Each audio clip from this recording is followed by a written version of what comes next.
Sir ഓൺലൈനിൽ കുറേ platforms ഇല്ലേ, എല്ലാവരും അടിപൊളിയായിട്ടല്ലേ ക്ലാസ് എടുക്കുക, എന്തിനിപ്പോൾ ഞാൻ എക്സാമിനർ തന്നെ ജോയിൻ ചെയ്യണം? അപ്പോൾ ഈ ഒരു ചോദ്യം നിങ്ങളുടെ മനസ്സിൽ എപ്പോഴും വന്നിട്ടുണ്ടെങ്കിൽ അതിൻ്റെ ഉത്തരം ഡെഫിനിറ്റീവായിട്ട് തരാനുള്ള കഴിവൊന്നും എനിക്കില്ല. പക്ഷേ എൻ്റെ ഒരു പെർസ്പെക്റ്റീവാണ് ഈ വീഡിയോയിൽ ഞാൻ പറയാൻ പോകുന്നത്. ഒബ്വിയസ്ലി ബയസ്ഡ് ആയിരിക്കും, കാരണം എക്സാമിനർ നടത്തുന്നത് ഞാനാണ്. എങ്കിൽ പോലും നിങ്ങൾ മനസ്സിലാക്കാൻ നോക്കുക. അതിൽ നിങ്ങൾ എഗ്രി ചെയ്യുന്നുണ്ടെങ്കിൽ തീർച്ചയായിട്ടും എന്ത് ചെയ്യാം, നിങ്ങൾക്ക് ഡിസിഷൻ എടുക്കാൻ അത് ഹെൽപ്പ് ചെയ്യുന്നതായിരിക്കും. നിങ്ങൾ ഡിസഗ്രി ചെയ്യുന്നുണ്ടെങ്കിൽ നിങ്ങൾക്ക് ഡിസിഷൻ എടുക്കാൻ വേണ്ടി ഹെൽപ്പ് ചെയ്യുന്നതായിരിക്കും. Okay, ready. എക്സാമിനർ എന്തുകൊണ്ടെന്നുള്ളതിൻ്റെ 4 കാരണമാണ് എനിക്ക് തരാനുള്ളത്. ഇതിൽ ഓരോന്ന് നിങ്ങൾ തന്നെ നിങ്ങളുടെ ബുദ്ധി വെച്ചിട്ട് ഇവാലുവേറ്റും കൂടി ചെയ്യാൻ ഒന്ന് ഓർമ്മിപ്പിക്കുന്നു. Okay, ready. ഫസ്റ്റ് കാര്യം, നമ്മുടെ ക്ലാസ്സസ്, ബാച്ചിലെ ക്ലാസ്സസ് വളരെ ഡീറ്റെയിൽഡ് ആയിട്ടുള്ള ലൈവ് ക്ലാസ്സസ് ആയിരിക്കും ഉണ്ടാവുക.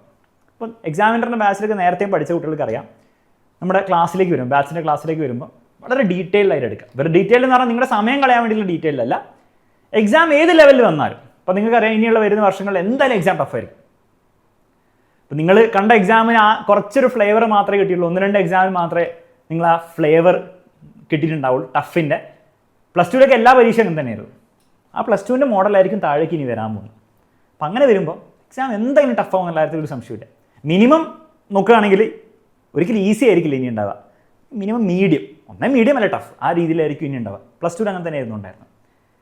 അപ്പോൾ ആ ലെവലിൽ എക്സാം വരുന്ന സമയത്ത് നിങ്ങൾ ജസ്റ്റ് യൂട്യൂബിലെ എക്സാമിനറിനാണെങ്കിൽ പോലും, യൂട്യൂബിൻ്റെ എക്സാമിനറിനാണെങ്കിലും ആരുടെ ആണെങ്കിലും ജസ്റ്റ് യൂട്യൂബിലെ റിവിഷൻ ക്ലാസ്സോ അല്ലെങ്കിൽ 1 ഷോട്ട് ക്ലാസ്സോ ആ പരിപാടി വെച്ച് മാത്രം നിങ്ങൾ പരീക്ഷയ്ക്ക് പോവുകയാണെങ്കിൽ നിങ്ങൾ നല്ലൊരു മാർക്ക് എക്സ്പെക്ട് ചെയ്യരുത്.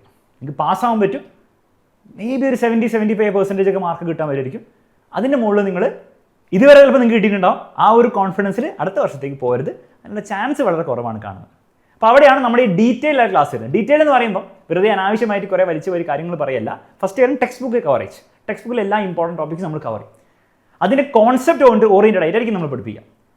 എവിടെ എനിക്ക് തോന്നിയിട്ടുണ്ട് എല്ലാ ടീച്ചേഴ്സും ഓൺലൈനിലൊക്കെ അടിപൊളി ടീച്ചേഴ്സാണ്. പക്ഷേ എന്തുകൊണ്ടോ നിങ്ങൾക്ക് തോന്നിയിട്ട് നിങ്ങൾ കമൻറ്റ് ബോക്സിലും നിങ്ങൾ പറയാം കേട്ടോ, അഗ്രി എന്ന് പറയാം. എക്സാമിനർ ടീച്ചേഴ്സ് പൊതുവെ ബാച്ചിലെ കാര്യങ്ങളും ക്ലാസ്സിൽ വരുമ്പോൾ അല്ലെ യൂട്യൂബിലെ ക്ലാസ് ആണെങ്കിൽ പോലും 1 ഷോട്ട് കാര്യങ്ങൾ പഠിപ്പിക്കുമ്പോൾ ആ കോൺസെപ്റ്റ് കൃത്യമായിട്ട് പറഞ്ഞാണ് പഠിപ്പിക്കുക.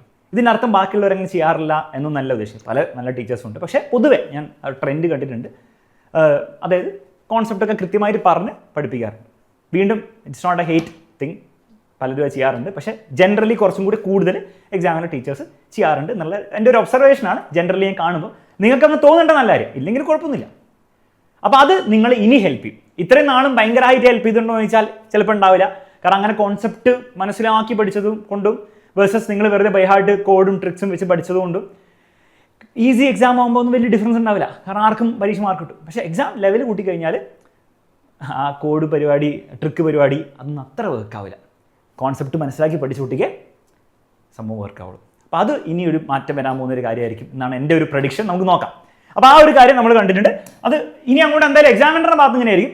പല പ്ലാറ്റ്ഫോംസും പല ടീച്ചേഴ്സും ചിലപ്പോൾ അങ്ങനെ ആയിരിക്കും ഇനി പഠിപ്പിക്കാൻ പോകുന്നത്, എനിക്കറിയില്ല. പക്ഷേ എക്സാമിനറുടെ കാര്യത്തിൽ നമ്മൾ വളരെ ക്ലിയർ ആണ്, വളരെ ഡീറ്റെയിൽ ആയിട്ട് കോൺസെപ്റ്റ് ഒക്കെ പറഞ്ഞ് ടെക്സ്റ്റ് ബുക്കിൽ കംപ്ലീറ്റ് കവർ ചെയ്തിട്ടായിരിക്കും ഇനിയുള്ള വർഷങ്ങൾ നമുക്ക് പഠിപ്പിക്കാൻ പോകുന്നത്. രണ്ടാമത്തെ കാര്യം ന്യൂ പാറ്റേൺ ക്വസ്റ്റ്യൻസ്. അതായത് ഇത്രയും നാളും ഇപ്പം നമ്മൾ കഴിഞ്ഞ വർഷങ്ങളൊക്കെ നോക്കുകയാണെങ്കിൽ പരീക്ഷ ഒരു പ്രത്യേക പാറ്റേണിലായിരുന്നു ഉണ്ടായിരുന്നു, പ്രഡിക്റ്റബിൾ ആയിരുന്നു. അതുകൊണ്ടാണ് കുറേ പ്രഡിക്ഷനൊക്കെ വർക്ക് ചെയ്യുന്നത്. പക്ഷേ മെല്ലെ നിങ്ങൾ ശ്രദ്ധിച്ചിട്ടുണ്ടാവും, നമ്മുടെ ആണെങ്കിലും ബാക്കി ഓൺലൈനിലെ ഏത് സ്പേസിലാണെങ്കിലും പ്രഡിക്ഷൻസ് ഒക്കെ മെല്ലെ പാളി തുടങ്ങിയിട്ടുണ്ട്. അതിൻ്റെ കാരണം എന്താണ്? 2-3 കാരണമാണ്. ഒന്ന്, പരീക്ഷയുടെ ലെവൽ കൂടിക്കൊണ്ടിരിക്കുകയാണ്. അപ്പോൾ ലെവൽ കൂടുമ്പോൾ എന്താണ്, അങ്ങനെ പ്രഡിക്റ്റ് ചെയ്യാൻ പറ്റില്ല. അങ്ങനെ പ്രഡിക്റ്റ് ചെയ്യാൻ പറ്റുന്ന പേപ്പറിന് നമുക്ക് ലെവൽ കൂടി പേപ്പർ എന്ന് പറയാൻ പറ്റും ഇല്ല, അതൊരു കാര്യം. രണ്ടാമത്തെ കാര്യം, ഈ പ്രഡിക്ഷൻസും പരിപാടി, ഈ മൊത്തം ഈ പരിപാടി എന്താണ്, ഈ പരീക്ഷ സെറ്റ് ചെയ്യുന്നവരും കാണുന്നുണ്ടാവും. അപ്പോൾ അവർക്കും വലിയ താല്പര്യം ഉണ്ടാവില്ല. നമ്മൾ ഈ പ്രഡിക്റ്റ് ചെയ്യാൻ പോകുന്ന കാര്യങ്ങൾ അവർക്കും അറിയായിരിക്കും എന്തായിരിക്കും. നമ്മൾ PYക്ക് നോക്കിയിട്ടാണ് പ്രഡിക്റ്റ് ചെയ്യുക, ആരാണെങ്കിലും അങ്ങനെ തന്നെ ആയിരിക്കും. അപ്പം ആ ഒരു പാറ്റേൺ മാറ്റി പിടിക്കാനായിരിക്കും പരീക്ഷ സെറ്റ് ചെയ്യുന്ന ആൾക്കും താല്പര്യം.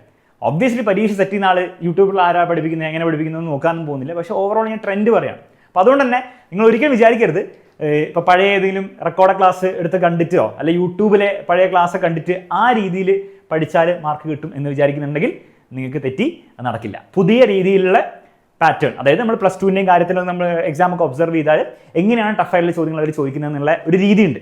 ആ രീതിയിൽ ചോദ്യങ്ങൾ ചെയ്താൽ ഈ വർഷത്തെ എക്സാം നല്ലൊരു മാർക്ക് നിങ്ങൾക്ക് എക്സ്പെക്ട് ചെയ്യാൻ പറ്റും. 90% 85% മുകളിൽ നിങ്ങൾ എക്സ്പെക്ട് ചെയ്യുന്നുണ്ടെങ്കിൽ നിങ്ങൾ ആ പുതിയ പാറ്റേണിലെ ചോദ്യങ്ങളും കൂടെ ചെയ്യണം. പഴയ ചോദ്യങ്ങൾ ചെയ്യേണ്ടതെന്നല്ല, പുതിയതും കൂടെ ചെയ്താലേ നിങ്ങൾക്ക് ആ ലെവലിന് മുകളിലെത്താൻ പറ്റുള്ളൂ. അത് നമ്മുടെ ലൈവ് ക്ലാസ്സിൽ ഫുൾ ഡിസ്കസ് ചെയ്യുന്നതായിരിക്കും. ലൈവ് ക്ലാസ്സിൽ എല്ലാ ക്വസ്റ്റ്യൻസ് ചെയ്യാൻ പറ്റില്ല, അതുകൊണ്ട് തന്നെ നമുക്ക് എക്സ്ട്രാ മെറ്റീരിയലും കാര്യങ്ങൾ തരുന്നതായിരിക്കും. എക്സ്ട്രാ മെറ്റീരിയൽ 2 രീതിയിലായിരിക്കും ഉണ്ടാവും. ഒന്ന് PYക്കും, അത് മുൻ പരീക്ഷ ചോദ്യങ്ങൾ, അത് ഇഗ്നോർ ചെയ്യാൻ പറ്റില്ല, അത് നമ്മൾ ചെയ്തിരിക്കണം. അതിൻ്റെ കൂടെ നിങ്ങൾക്ക് വർക്ക് ഷീറ്റും കിട്ടുന്നതായിരിക്കും. ഓരോ ചാപ്റ്റർ കഴിഞ്ഞ് നിങ്ങൾക്ക് വർക്ക് ഷീറ്റിൽ പുതിയ പാറ്റേണിലുള്ള ക്വസ്റ്റ്യൻസ് കുറേ കിട്ടുന്നതായിരിക്കും. ധാരാളം. അതിൽ കൂടുതൽ നിങ്ങളൊന്നും ചെയ്യേണ്ട ആവശ്യമില്ല. നിങ്ങളുടെ ബോർഡ് എക്സാമിനാണ് നിങ്ങൾക്ക് വേറെ ഒന്നും ചെയ്യേണ്ട ആവശ്യമില്ല.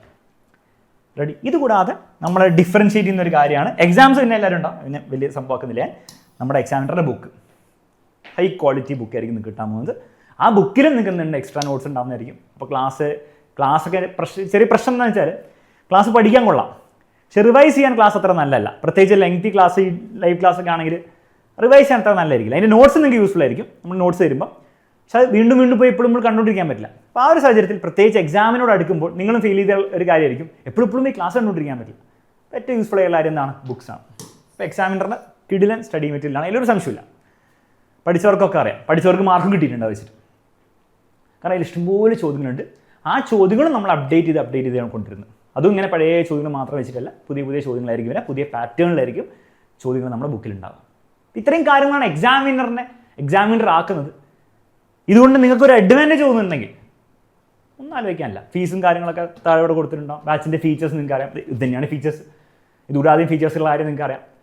എക്സാമിനറിൻ്റെ ആപ്പ്, എല്ലാ കാര്യങ്ങളും കിട്ടുന്നതായിരിക്കും. നിങ്ങൾക്ക് തോന്നുകയാണ് എക്സാമിനർ ടീച്ചേഴ്സ് ഇയാൾ ഇവിടെ കിടന്ന് തള്ളുന്നത് ഒക്കെ ആക്ച്വലി ആണെന്ന് തോന്നുകയാണ്, അറ്റ്ലീസ്റ്റ് ഒരു 90% കറക്റ്റാണെന്ന് തോന്നുകയാണെങ്കിൽ ഒന്നും ആലോചിക്കാനില്ല.